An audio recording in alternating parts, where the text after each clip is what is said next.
So we begin not with a castle but with a landscape, and with a time when Hogwarts is only a longing in a few quiet hearts. In the late 10th century, the Scottish Highlands stretch out beneath low pewter skies, a world of misty hills and dark lochs where the wind moves steadily over heather and stone, as if it is carrying whispered secrets from one lonely valley to the next. This is a time before grand schools, before moving staircases and enchanted ceilings, when magic exists like weather, present, powerful, and almost entirely untamed. Villages are scattered and small, clusters of smoke and thatch clinging to the sides of hills, and in many of them magical and non-magical people live side by side, though rarely by name. A woman whose herbs seem to work too well, a boy whose temper sends sparks to the hearth, an old man who always knows when storms are coming a week before the clouds appear. They move carefully, watched by neighbors whose lives are ruled by superstition. As you settle into your comfortable space, you can imagine how every unexplained illness, every failed harvest, every strange light on the moors might be blamed on unseen forces, on witches and wizards who have no safe way to explain what they are. For magical children, this era is both wondrous and lonely. There are no letters carried by owls, no term dates, no promise that someone will arrive to guide them. Instead, there are secret apprenticeships offered in quiet kitchens or in huts at the edge of forests, where an older witch or wizard teaches a single student in the evenings, passing down family spells and half-remembered incantations. Some families keep careful traditions, recording charms in worn books or on scraps of parchment. Others rely on memory and hurried demonstration, and so much is lost between generations that even simple magic can feel uncertain. When a spell goes wrong, it is rarely spoken of beyond the household, yet you can sense how many small accidents, how many unintended bursts of power must have flickered through that ancient world.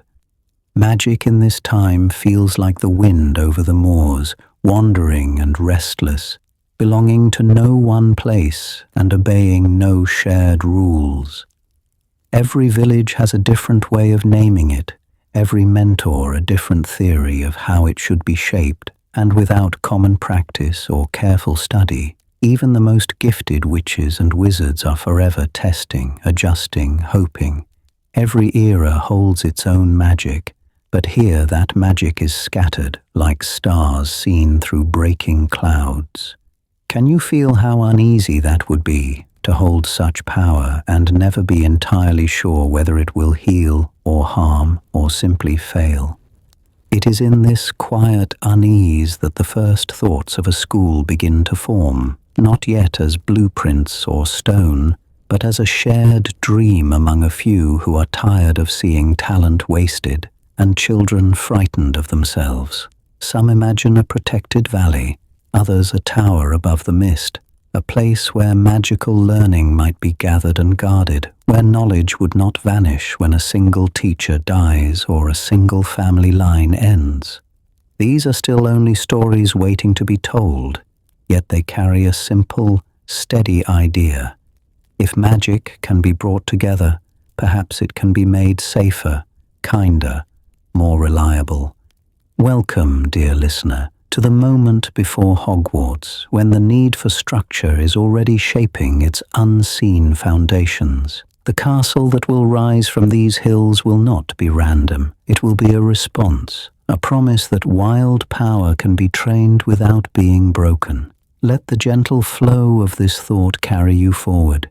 Every strange rule, every forbidden corridor, every hidden chamber will grow from this desire to protect and to prepare, even if it takes centuries for the full design to reveal itself.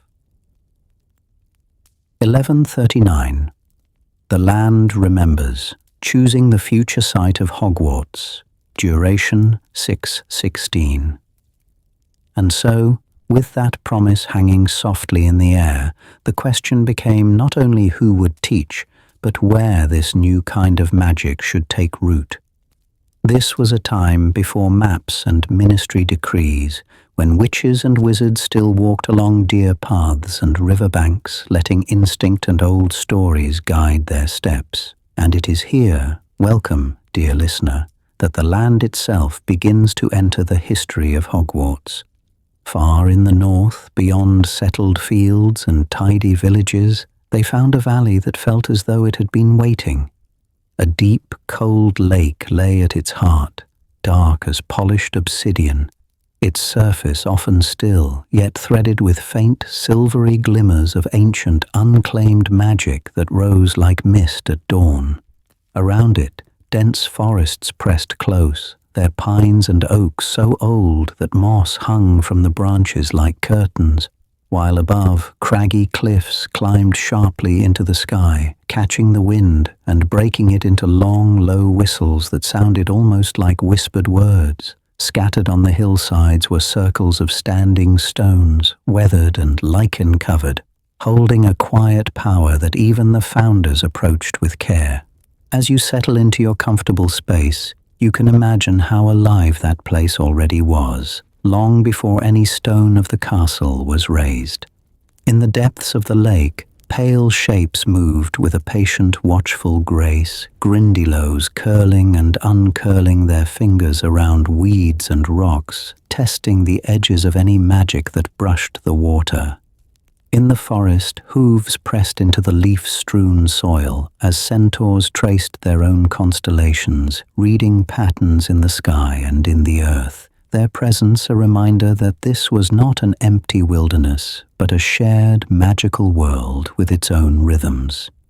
High above, flocks of owls rode the sharp winds that tore along the cliffs, learning invisible pathways through the air that they would one day use to carry letters and secrets, as though the very currents were already charting school corridors yet to exist. The early witches and wizards who wandered here noticed something unsettling and wonderful. Spells behaved differently. A simple charm to light a fire would flare brighter, its flame bending toward the lake as if drawn by some unseen breath, while a protective ward might spread farther than intended, lacing itself through roots and stone without additional effort. Sometimes when they tried to levitate a rock, the ground would offer a second, smaller stone unbidden, as though the hillside were quietly assisting. Was it their imagination, or did the land listen when they spoke the old words of power, occasionally answering in small, unmistakable ways? Over time, a gentle understanding formed. This valley was not just a backdrop, but a participant. The responsiveness of the soil and water, the way paths seemed to open or close, the way echoes lingered just a heartbeat too long, all suggested a place that was learning from every spell cast upon it.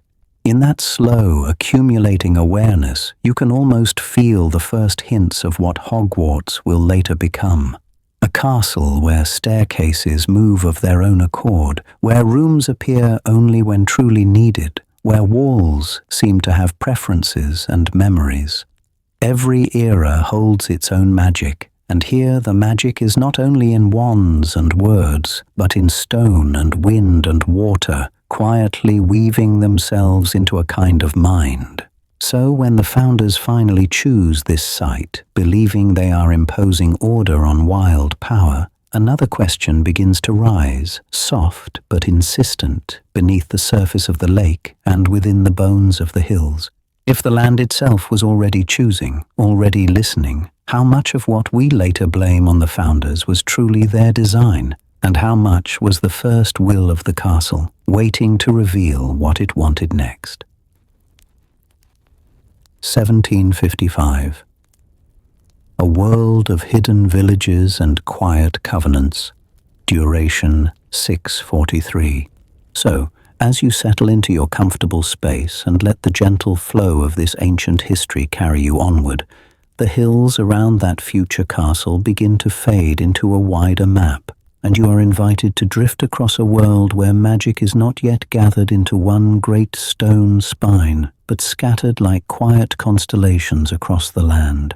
This was a time before a single school could claim to speak for all young witches and wizards, a time when every valley, every coastline seemed to hide its own small covenant of power with its own stories waiting to be told. In the green folds of the Welsh countryside, there are hamlets you would never notice from a Muggle road, cottages tucked behind charmed hedgerows that mislead the eye, where smoke from the chimneys curls in unusual colours on brewing days, and simple potions bubble in iron cauldrons beside hanging herbs in cottage kitchens. In the north of England, behind a ring of standing stones, a market appears only under certain moons, its stalls unfolding from trunks and tapestries, offering wandwood, dragon scales, and quiet, unregistered spell books to those who know the whispered passwords. Across the sea, in Brittany and the Low Countries, families keep their magic close, passing down spells like heirlooms, each incantation a thread in a lineage that stretches back through forgotten centuries. A grandmother teaches her granddaughter the charm that has mended their thatched roof for generations, the words shaped more by memory than by any formal theory, while in a neighboring village a healer stirs a simple sleeping draught that has soothed restless minds since the Black Death.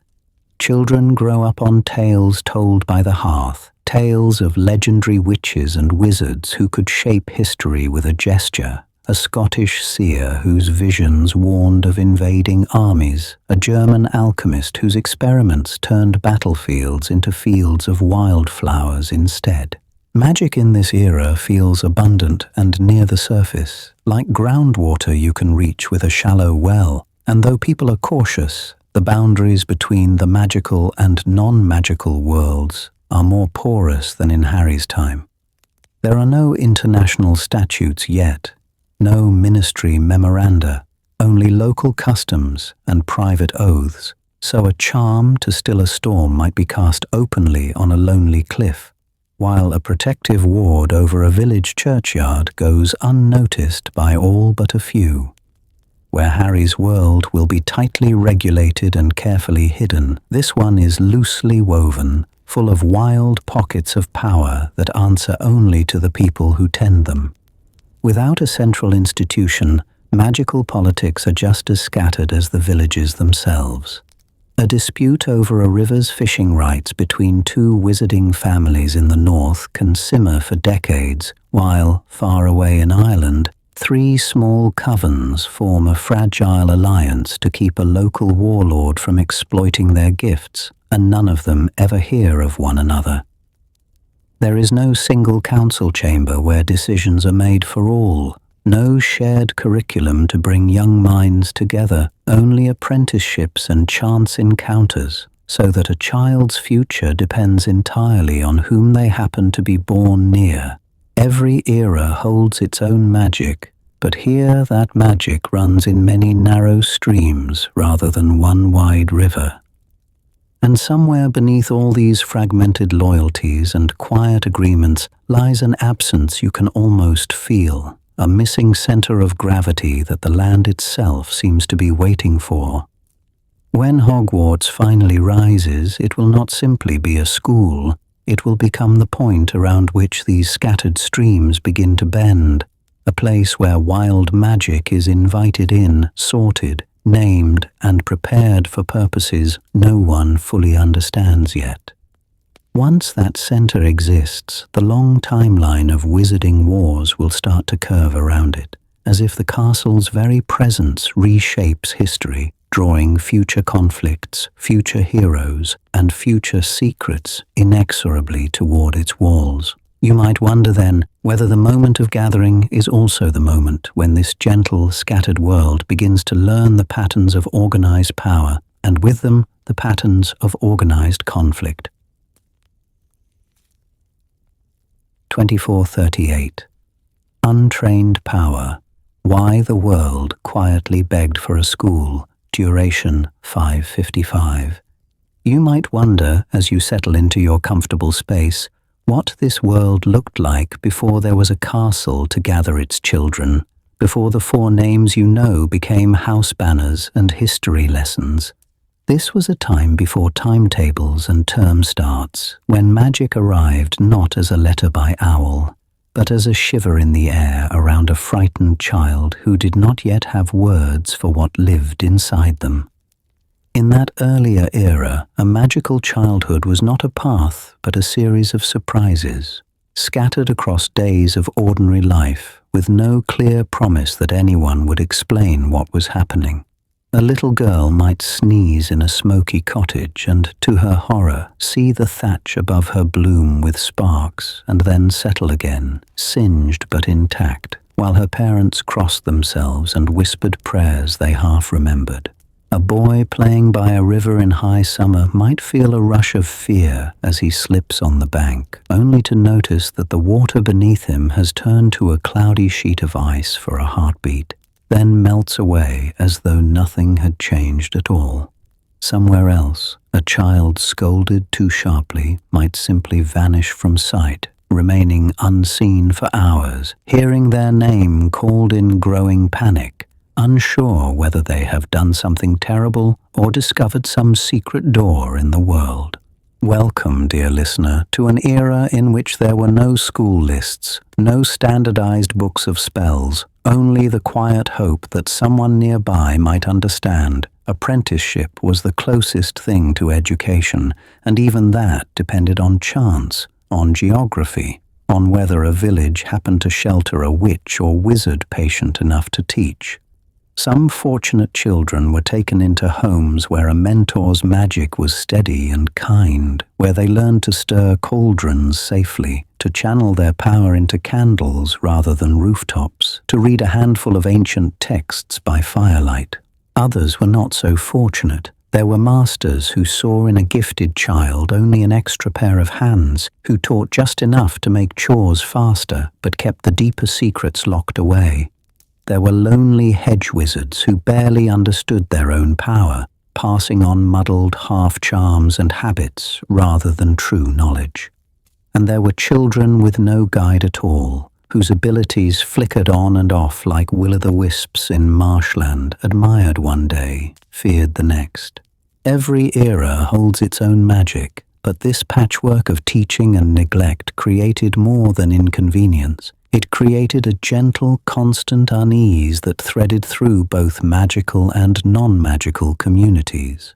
Villagers spoke of odd happenings with a mixture of awe and suspicion, never entirely sure whether the child next door was blessed, cursed, or simply unlucky.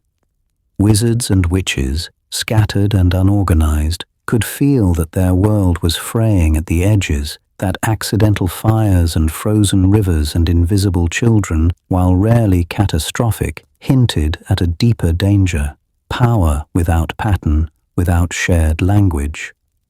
Let the gentle flow of history carry you to the moment when a few of the most thoughtful witches and wizards began to ask a new kind of question. What if teaching could be more than a private arrangement? What if, instead of 100 separate cottages, there was one place designed with intention where children would be shaped not for a single master's needs, but for centuries to come? In the hush between one accident and the next, the idea of a school begins to form, not as a random castle on a hill, but as an answer the world had been quietly begging for. 3033.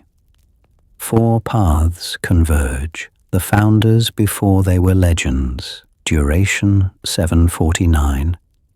And so, as that question hangs in the air like a half-formed spell, the world begins to answer it through 4 very different lives, scattered far apart, long before anyone speaks the name Hogwarts.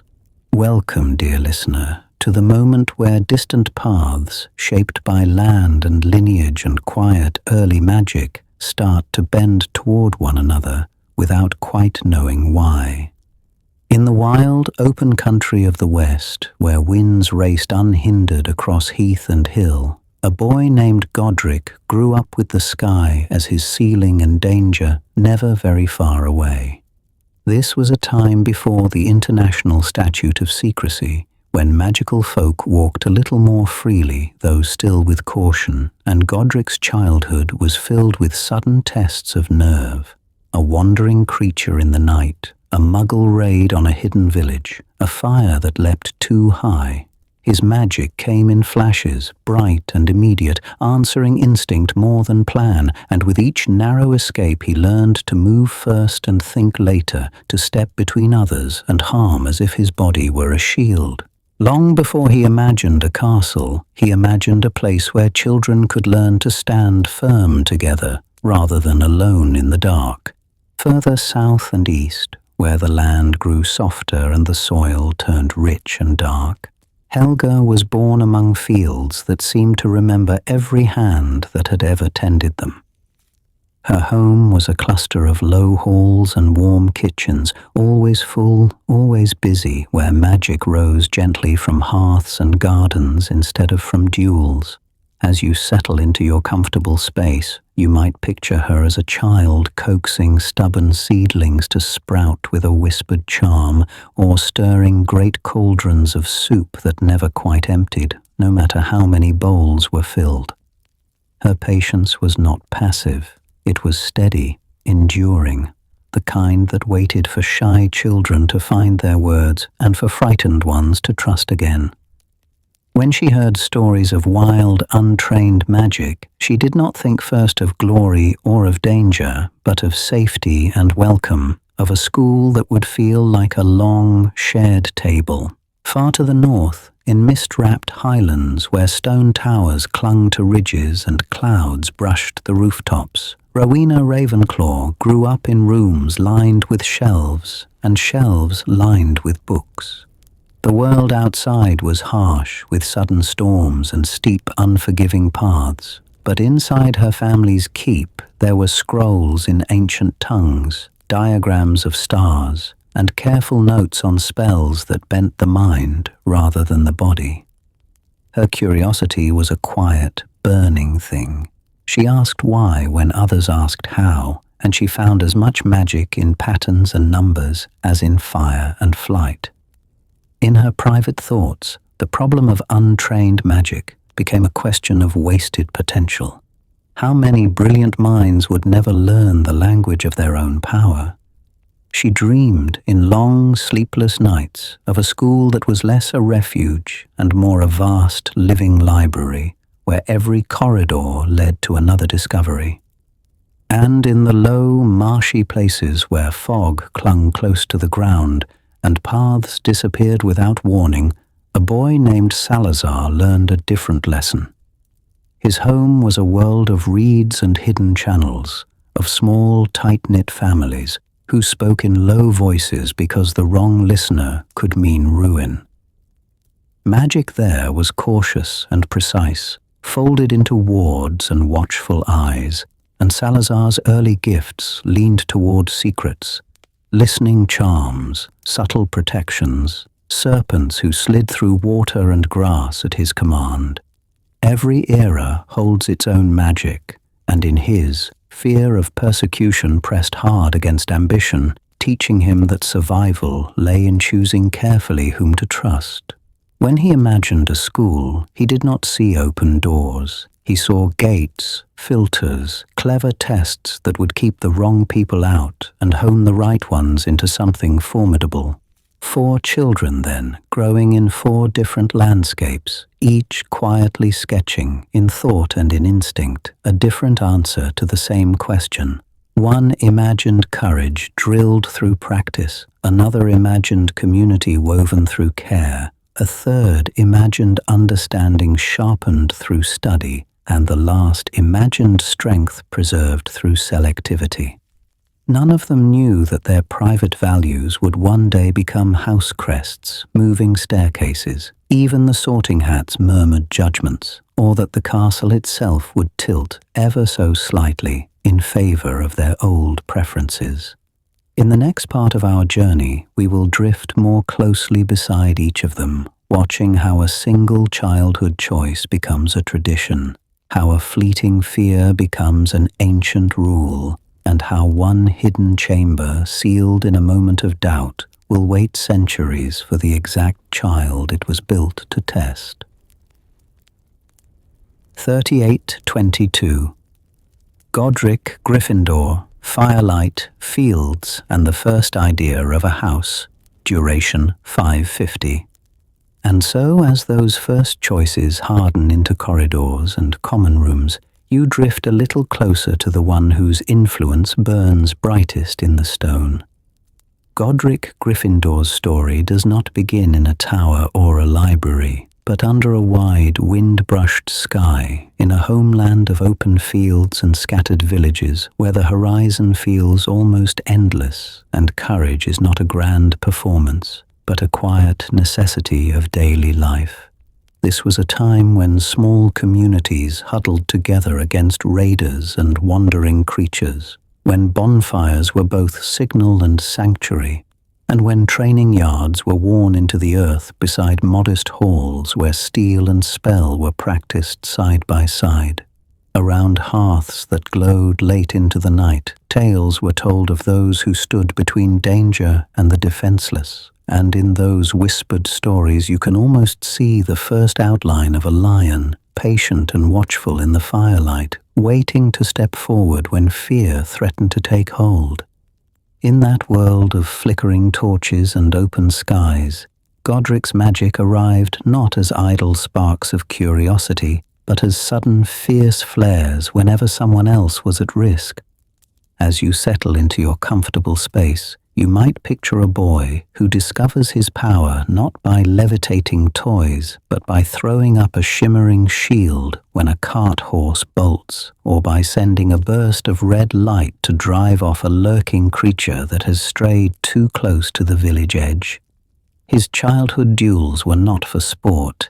They were instinctive, protective, an almost automatic decision to step between harm and those who could not defend themselves. Welcome, dear listener, to the first true philosophy that will seep into Hogwarts walls. For Godric, courage is not mere thrill-seeking. It is a form of love, a willingness to place one's body, one's magic, and even one's future in the path of danger so that others might be safe. He believes that risk is a necessary teacher, that a life without real trials produces witches and wizards who are clever but brittle, powerful but untested. What good is magic, he wonders, if it never has to choose between self-preservation and protection? From this conviction flow the artifacts that will later feel so ancient and inevitable. His sword is not subtle, gleaming with straightforward power, meant to be grasped in moments when hesitation would cost lives. His enchanted hat, created with the help of his fellow founders, is a quieter thing, yet it shares his preference for testing character under pressure, for weighing not only what a child is, but what they might become when the world turns dark. Even his spells tend toward the open and declarative, dueling charms and shields that reveal in crisis who steps forward and who steps back. Here, the castle's future safety paradox begins to take shape. If you build a school in Godric's image, can it ever be entirely safe? Or does it, under his lingering influence, begin to resemble a controlled training ground, where forbidden forests, lurking creatures, and secret chambers are less random hazards and more carefully placed crucibles? Every era holds its own magic, and in Hogwarts' case, that magic will repeatedly arrange for young defenders to meet danger just early enough to be forged, but just late enough to survive. Yet Godric does not act alone. Where he burns bright, another founder will soon glow cool and measured, and the next part of our journey will follow the one who believes that knowledge too can be a shield, and that the mind has its own kind of bravery. 4412.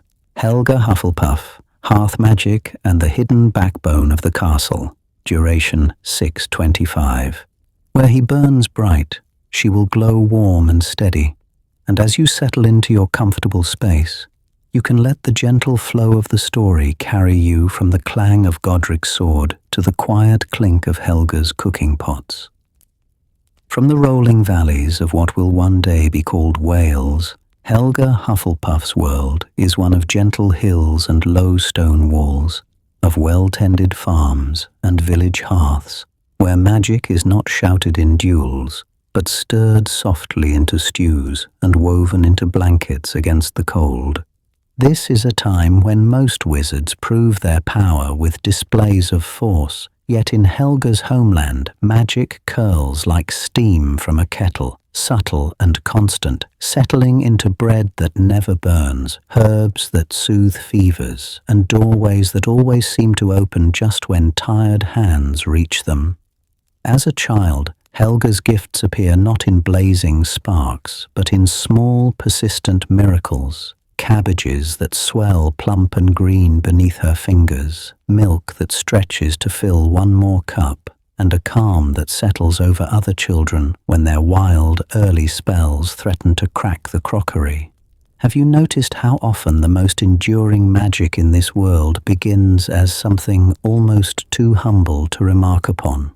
Welcome, dear listener, to the founder whose power lies in making sure everyone else can keep going.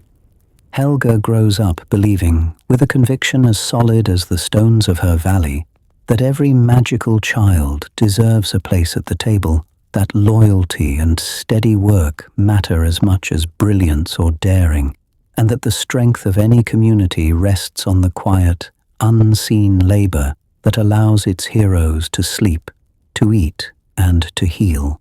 Where others speak of glory, she speaks of belonging. Where others dream of legends, she dreams of roofs that do not leak and beds that feel safe. Her signature magic reflects this philosophy in ways that will shape Hogwarts so deeply you almost stop seeing her hand. She is a master of food charms and hearth magic, crafting recipes that replenish themselves, roasts that slice cleanly forever, and cauldrons that never quite run dry, so that centuries later the Great Hall can feed hundreds without chaos. She traces protective wards into walls and bed frames, into the very doors of the dormitories, so that sleep in her house feels like a soft shield wrapped around the heart. She forges ancient pacts with house elves, not as servants to be commanded, but as partners whose own deep old magic will keep the fires lit and the floors swept long after human hands have passed on. In designing the kitchens, the cellars, and the low, welcoming entrance to her house, Helga quietly invents the feeling of Hogwarts as home. The Hufflepuff common room, tucked near the warmth of the ovens, with its rounded doorways and earthy colors, becomes the model for spaces that soothe rather than impress, and her influence seeps outward into hospital wing routines, into laundry charms, into the comforting way the castle seems to produce extra blankets in harsh winters. Is it any wonder that this school, filled with lethal creatures, cursed artifacts, and whispered secrets, somehow functions for 1,000 years without collapsing under its own dangers? Every era holds its own magic, but Hogwarts' resilience rests on Helga's decision that the castle must always be able to feed, house, and quietly mend the children it also trains for peril. The dangers will come in their appointed seasons, clustered around Halloween feasts and end-of-year exams, yet beneath those storms runs the constant humming network of kitchens, dormitories, and wards she designed. And as you listen, you may begin to sense how this gentle, sustaining power will stand in deliberate contrast to another founder soon to appear. One whose fear of dilution will twist the idea of protection into something far darker, and whose legacy will turn these same safe halls into a battleground generations later. 5037, Rowena Ravenclaw, Towers, Stars, and the Architecture of Thought. Duration 7 minutes. And into that soft, sustaining glow steps a different kind of light, one that does not warm the hands so much as it illuminates the mind. Welcome, dear listener, to the high places of Rowena Ravenclaw's childhood, where the world itself seemed designed to ask questions. This was a time when the northern air was thin and sharp, when stone towers rose from the Scottish Highlands like fingers reaching for the stars. And Rowena grew up in one of those towers, surrounded by winds that sang against the windows and skies so clear at night that the constellations felt almost within arm's reach. Her family kept an ancient library carved directly into the rock, shelves hewn from the same grey stone as the mountain, crowded with scrolls and codices, with runes scratched into margins and quiet, whispered notes in several magical and mundane tongues, so that as you settle into your comfortable space, you can almost imagine her walking those narrow passages, trailing her fingers along the spines of books that held stories waiting to be told. Her magic, from the beginning, was a magic of patterns. As a child, she charmed candles to flare and dim in intricate sequences, tracing invisible diagrams of logic across the walls, and she invented small spells that would gather scattered parchments into neat constellations on the floor, arranging them by idea rather than by date. Where other children might summon toys, she summoned structure, weaving charms that caused books to reorder themselves by subject, by author, even by the questions they tried to answer. And she began to wonder whether space itself could be persuaded to guide thought, whether a corridor could nudge a wandering mind toward insight. From these early experiments grew her quiet conviction that knowledge is both shield and key, both protection and liberation, and that a mind kept active is far harder to ensnare. She believed that puzzles were not obstacles but invitations, that a riddle at a doorway would make each threshold a lesson, and that a school should be a living riddle, a place where the very act of moving from one room to another asks, what will you notice and what will you make of it? Every era holds its own magic, she thought, but the deepest magic is the habit of asking why. So when the founders raised Hogwarts from its ancient foundations, Rowena poured this philosophy into stone and stair. The moving staircases you later take for granted were her great experiment, charmed to shift according to subtle patterns of time, subject, and need, so that students would learn, almost unconsciously, to anticipate cycles and to see connections between where they had been and where they were going. The Ravenclaw common room, set high in a tower open to the stars, with arched windows framing the night sky and a bronze eagle knocker that asks questions rather than passwords, was her ideal classroom, a place where entry itself required wit, where the reward for thinking clearly was warmth, safety, and a sweeping view of the world beyond. In quiet corners, she toyed with even more fluid enchantments, early, delicate workings that would later blossom into the logic of the room of requirement, teaching the castle to listen for intention and to answer need with space. Let the gentle flow of this thought sink in for a moment. Doors that appear only when sought in the right spirit, rooms that rearrange to match the lesson, an academic year whose feasts, exams, and even Quidditch matches fall into recurring patterns that train generations of students to feel the rhythm of cycles long before they can name them. Does it still seem like nonsense that a door vanishes, or that a room demands a clever answer when you realize the building was designed to make thinking a reflex? In this light, the castle's later oddities become less like accidents and more like the lingering echo of Rowena's design, a semi-sentient architecture of thought that nudges the curious forward and quietly resists the careless.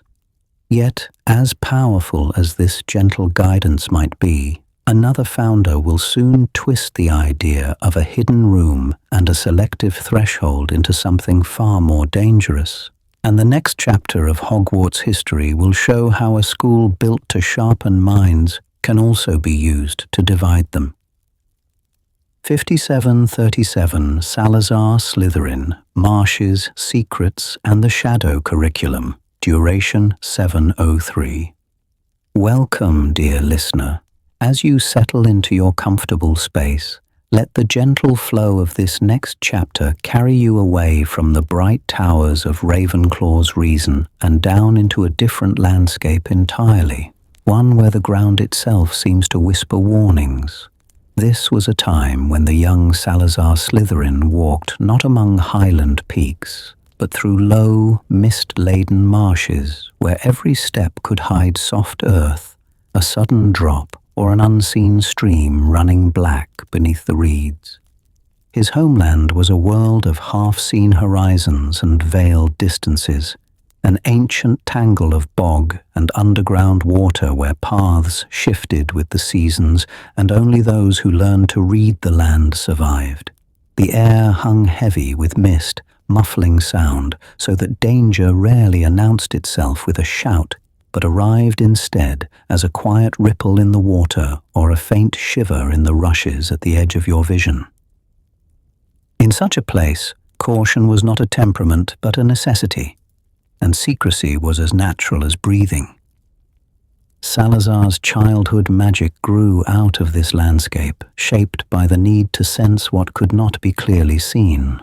While Godric's spells flared bright and Helga's glowed warm, his first enchantments were soft and subtle, woven to conceal and to protect, to hide a dwelling from wandering eyes or mask a bridge of stone beneath an illusion of harmless mud. He became adept at wards that responded to intention rather than touch, charms that tightened when hostility approached and relaxed when kindness drew near, and over time he developed an uncanny talent for feeling the currents of thought and motive that moved through other people like the hidden streams beneath his marsh. From this, a philosophy slowly settled in him, as steady and cold as the groundwater beneath his feet. Magic, he believed, was not merely wondrous, it was perilous. An immense power that, in the wrong hands, could drown villages as easily as any flood. In a world where witch hunts were beginning to stir and whispered rumors of sorcery could doom entire families, he asked himself again and again, who should be trusted with such power, and who should be gently, firmly kept away? Bloodlines to him became a tempting shorthand, a flawed but convenient way to guess at upbringing and loyalty, at whether a child had been raised in a magical world or a fearful one. So when the founders dreamed of a school, Salazar quietly insisted that it must do more than teach, it must filter. Every era holds its own magic, and his era, shadowed by suspicion, convinced him that a sanctuary unguarded would soon become a target. His signature works reflected this belief. Serpentine magic that could travel unseen through walls and pipes, hidden chambers carved deep beneath the castle where stone listened and waited, and long-term enchantments set to wake only when the school and the wider wizarding world stood again on the brink of war. The Chamber of Secrets was not, in his mind, a mere monster's lair, but a final, terrible failsafe, a secret blade sheathed beneath the floorboards of a school that others thought of as purely safe. You begin to see how Hogwarts, under his influence, could become both inclusive and quietly selective, welcoming students from many backgrounds while still harboring concealed thresholds and tests that only some would ever encounter. The castle's shifting corridors, its hidden rooms that appear in times of need, its creatures that seem far too dangerous for a school, all start to look less like chaos and more like layers of a design that assumes conflict will return. Is it any wonder, then, that centuries later the school can feel at once like a refuge and a weapon, a place where children learn charms and potions under warm candlelight, while just a few feet of stone away, sleeping systems wait for a signal only they can hear. As you drift through this part of Hogwarts history, you might ask yourself, how many of its so-called quirks are really echoes of Salazar's lingering caution? In the next chapter, as the Founders' fragile alliance begins to strain and finally snap, those quiet fears will rise to the surface, and the school's gentle dream of shared learning will be tested by the oldest question in its walls: who is this magic truly for? 6440. Weaving a Living Castle, How Four Philosophies Became One School. Duration 742. So when you hear that question echoing through the stone, when you wonder who this magic is truly for, you can imagine the four founders standing together on a wind-swept highland ridge, looking down at a dark lake and a curve of forest and rock. This was a time before the castle, before corridors and feasts, when the land itself was only potential, and each of them, in their different way, saw the same place as an answer to a different fear. Godric Gryffindor saw a fortress.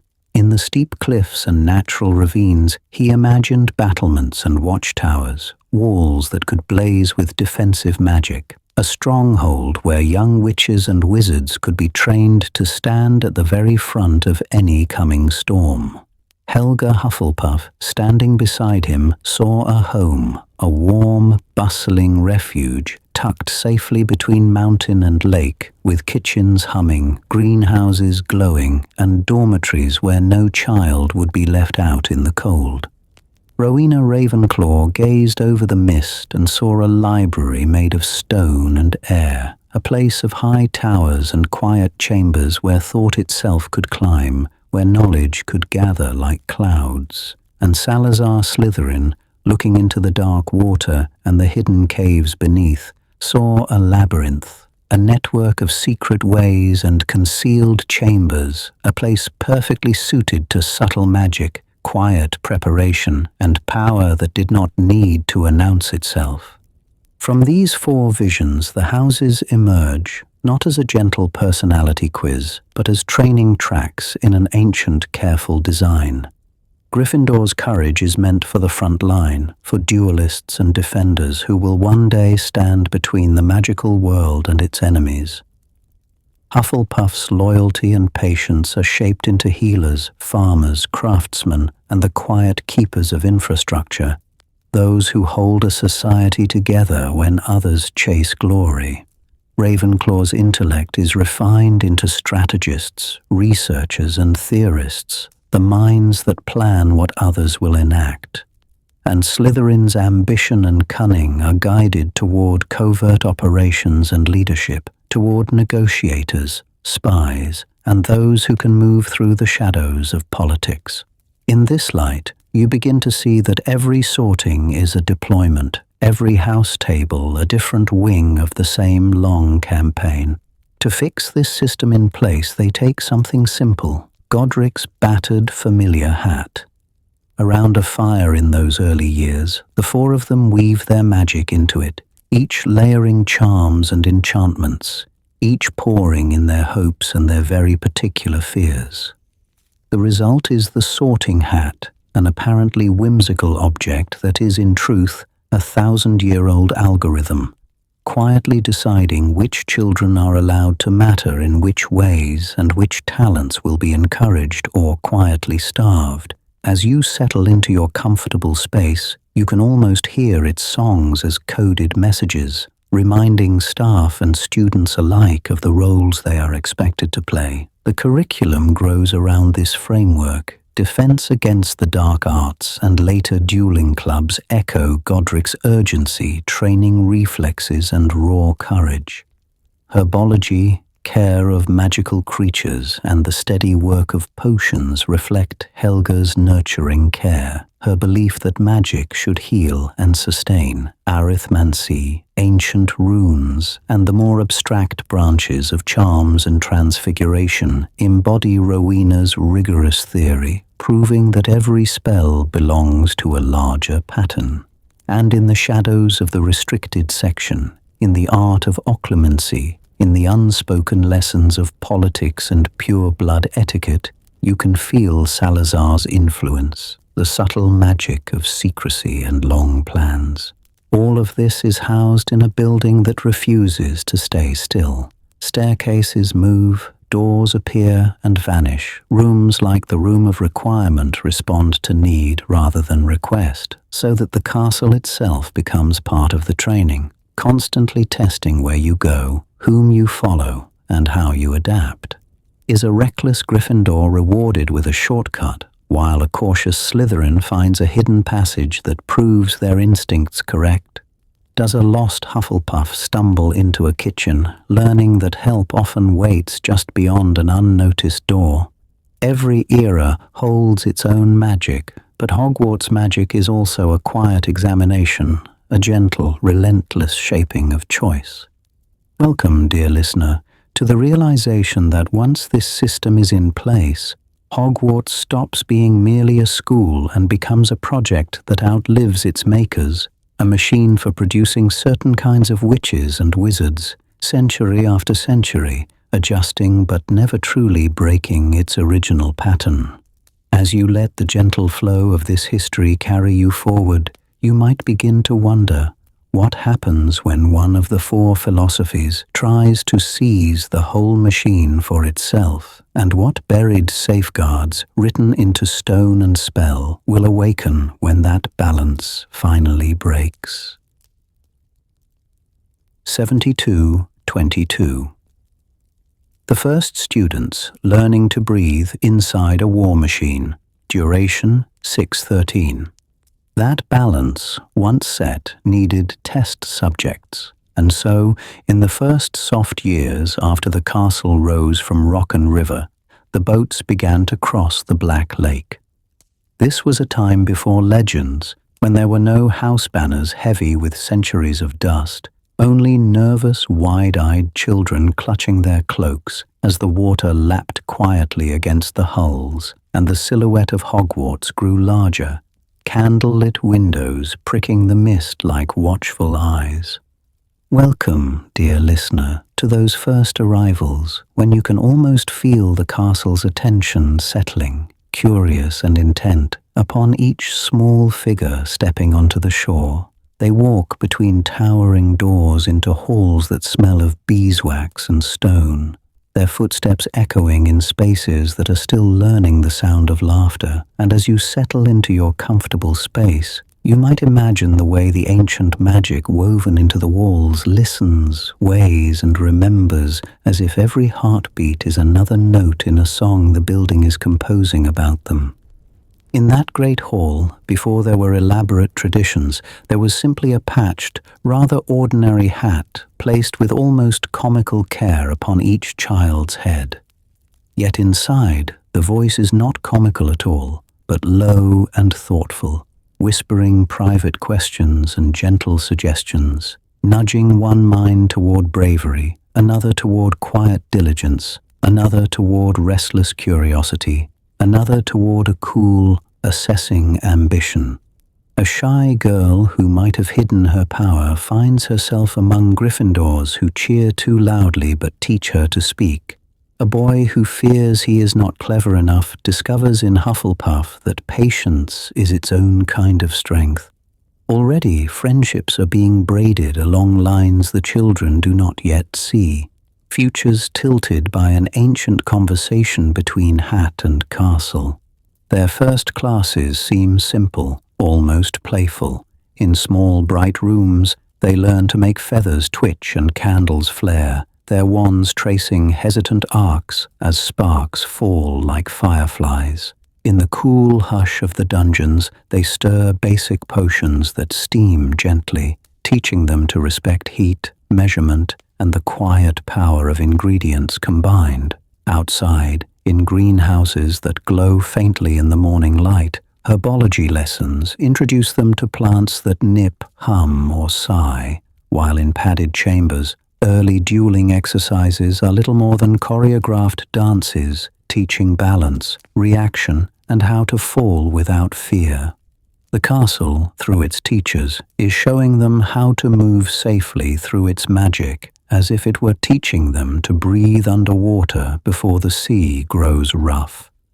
Yet even in these peaceful days, the founders' disagreements begin to surface in small, almost bureaucratic ways.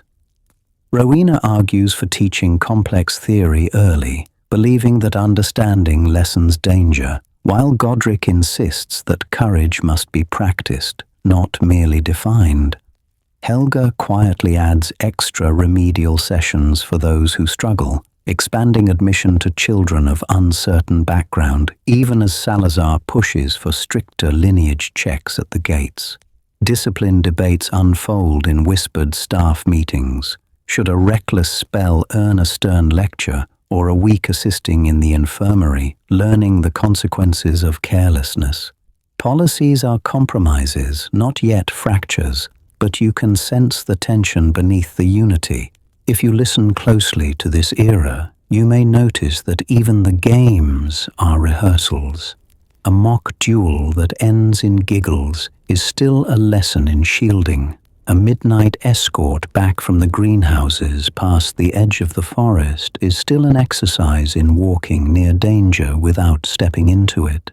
Every era holds its own magic, and this first generation believes they are simply learning to be part of a hidden world. Yet Hogwarts is already a quiet war machine in peacetime, running drills in the guise of homework and play, preparing with eerie patience for conflicts that have not yet found their names.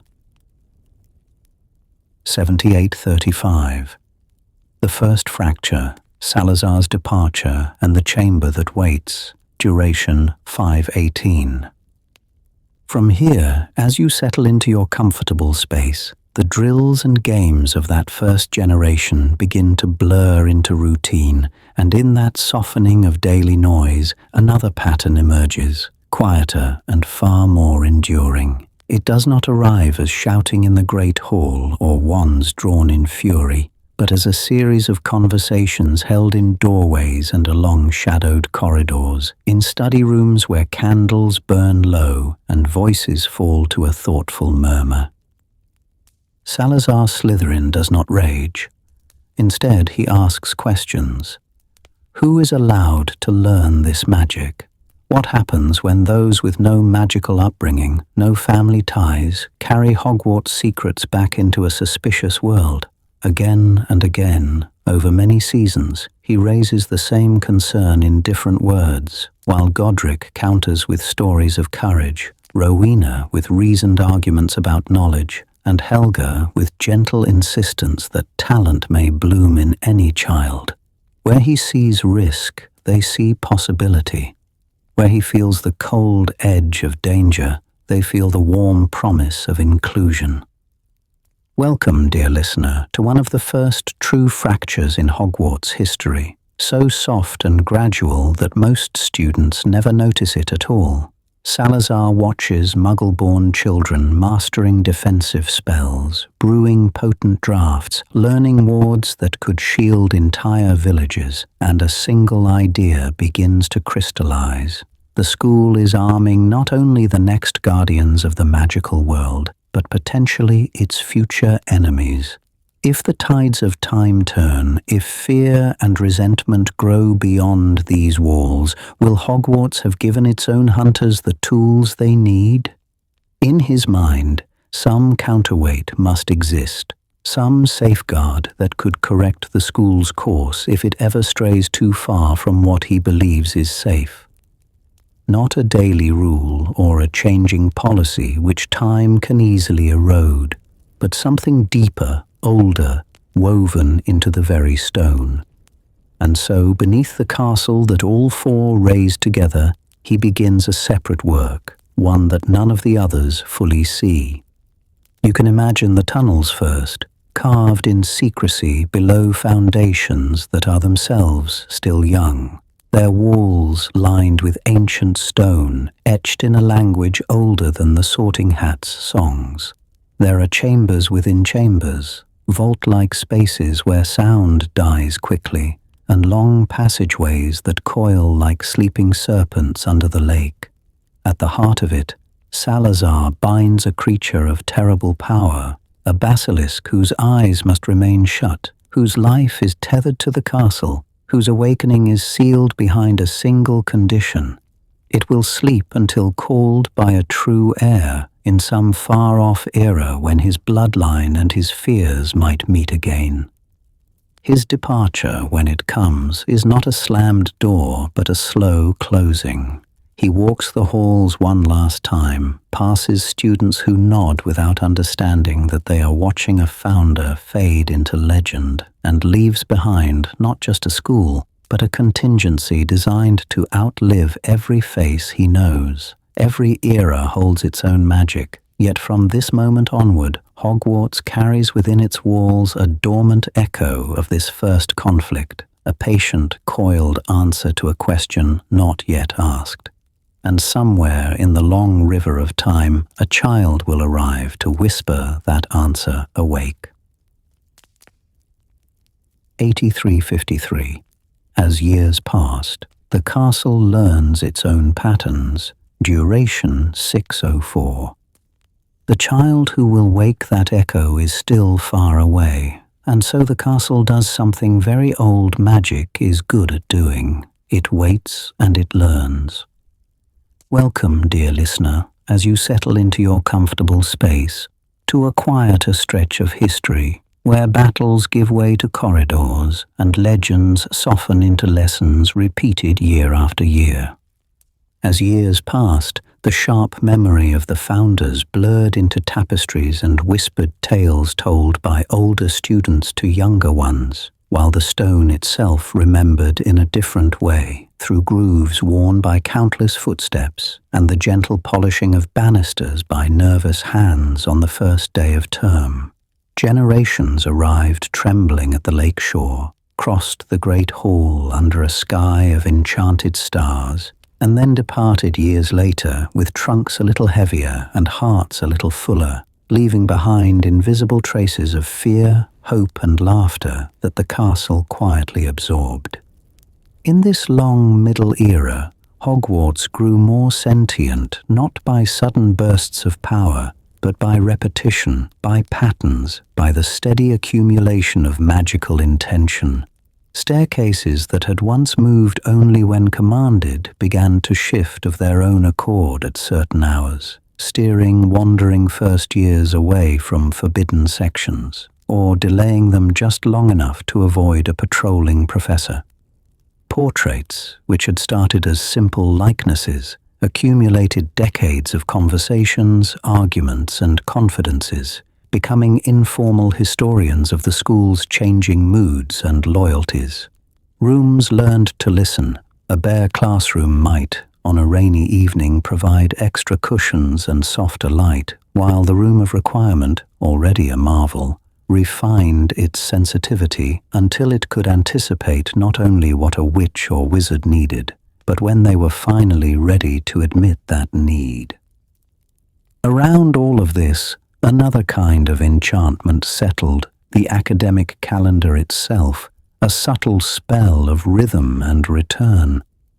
Terms began in the cooling breath of early autumn, when the world outside shifted from green to gold, and the great hall filled with harvest feasts and the rustle of new timetables. Lessons unfolded in a measured arc, from introductory charms and cautious transfigurations to more daring experiments as confidence grew, until the first great marker arrived, Halloween, when the veil between worlds felt thin and the castle's magic hummed a little louder. Have you noticed how often strange things happen then? Winter brought snow on the battlements and frost tracing delicate patterns on leaded glass, a season when homesickness and wonder mingled in the glow of the Christmas trees.